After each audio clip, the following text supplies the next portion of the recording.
주님께서 여러분과 함께 또한 사제의 영과 함께 루카가 전한 거룩한 복음입니다.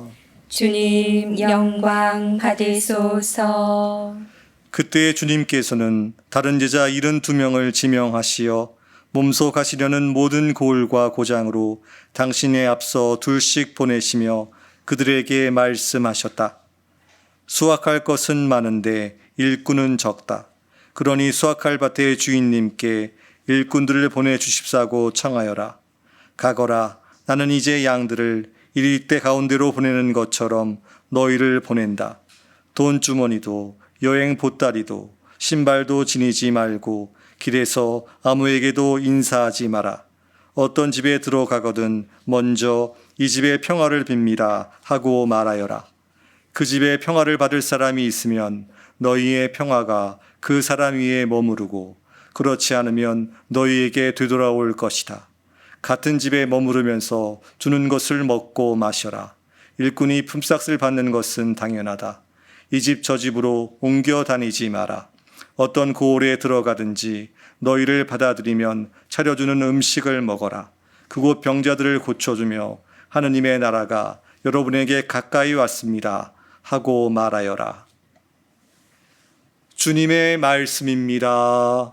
그리스도님 찬미합니다.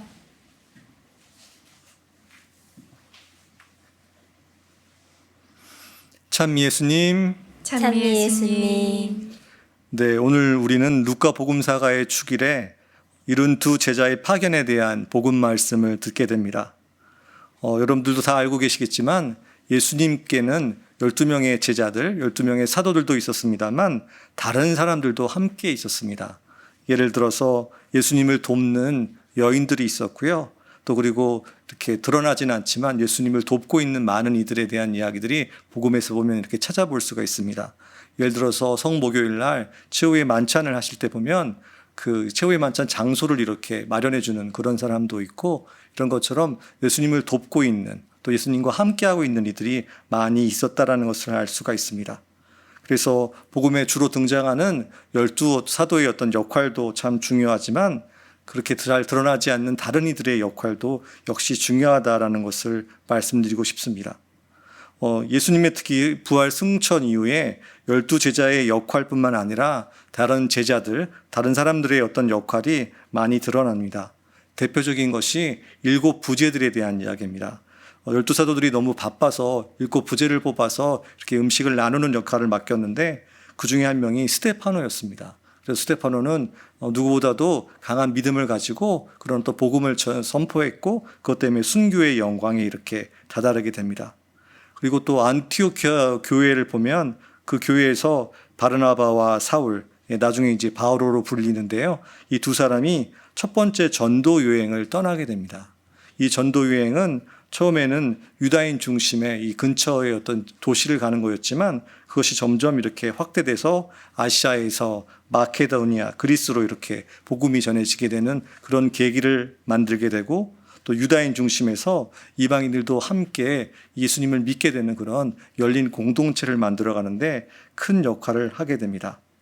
그리고 보면 이 루카 복음사가가 쓴 루카 복음서와 사도행전을 통해서 보면 예수님의 어떤 특별한 것들이 또 이렇게 등장하는 것도 함께 기억하면 좋겠습니다. 루카 복음사가는 루카 복음과 사도행전을 통해서 예수님, 특별히 초기 제자들의 공동체에 대한 기록을 많이 남깁니다.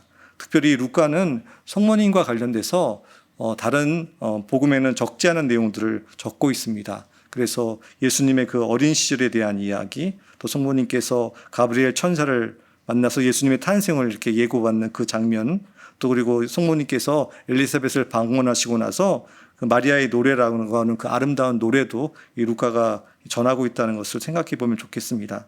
그리고 또 전승에 의하면 성모님의 첫 번째 성화도 이 루카 복음사도가 그렸다라고 이렇게 전해지고 있습니다.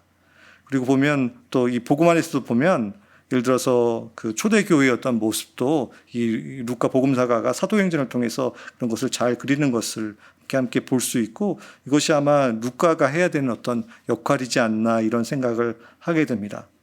그래서 이 12제자가 아닌 다른 제자의 삶, 어떤 삶, 그런 삶을 통해서 특별한 부르심이 있고, 그리고 각자의 자리에서 그 부르심을 이렇게 살아가야 되는 어떤 그런 삶이 주어지고 있다는 것을 루카를 통해서 또 72자의 파견을 통해서 우리가 바라봐야 합니다. 특별히 요즘 현대의 어떤 가치 안에서 바라본다면 우리가 성직자나 수도자나 평신도 같은 어떤 그런 구분이 마치 이렇게 모든 것을 좌지우지하는 것처럼 생각하실 수가 있습니다. 그렇지만 중요한 것은 어떤 각자의 자리에서 자신의 부르심을 인식하면서 부르심을 어떻게 살아가는가라는 것이 참 중요하다는 것을 기억하면 좋겠습니다. 그래서 무엇보다도 중요한 것은 하느님과 나의 관계 안에서, 그리고 예수님과 나의 관계 안에서 그분의 부르심을 어떻게 살아갈 것인지, 또 어떻게 그것을 내가 완성해 갈 것인지, 이런 것들을 우리가 많이 살펴볼 필요성이 있습니다. 또 어떤 경우에는 세상에 드러나지 않는 그런 어떤 삶을 살아가는 것이 되게 중요할 수 있다는 것도 우리가 함께 기억했으면 좋겠습니다. 아마 대표적으로 요셉 성인의 삶을 우리가 얘기할 수 있을 것 같아요. 요셉 성인은 성경에 거의 등장하지 않지만 누구보다도 하나님의 뜻에 순명하시면서 성모님과 예수님을 지켜내고 그 성과정을 완성하시는 그런 역할을 하셨다고 하는 것, 이런 것도 함께 기억했으면 좋겠습니다. 또 여러분들이 성지순례를 가보시면 이집트에 가면 시나이산이라는 산에 이렇게 성지순례를 가십니다. 그리고 그 산에 가보시면 카타르나 수도원이 있는데 그 수도원에는 그 돌계단이 되게 많이 있다라고 합니다. 근데 이 돌계단은 원래 있던 게 아니라 이름 모를 은수자가 그 돌을 옮겨서 그 계단을 만들었다고 합니다. 적어도 누군지 모르는 그 은수자는 자신의 삶을 통해서 그 돌계단을 만드는 것이 자신의 사명이라고 생각하셔서 그것을 하셨던 것으로 보여집니다. 또 애니메이션 중에 보면 나무를 심은 사람이라는 애니메이션이 있습니다. 유튜브에서 보면 보실 수가 있는데요.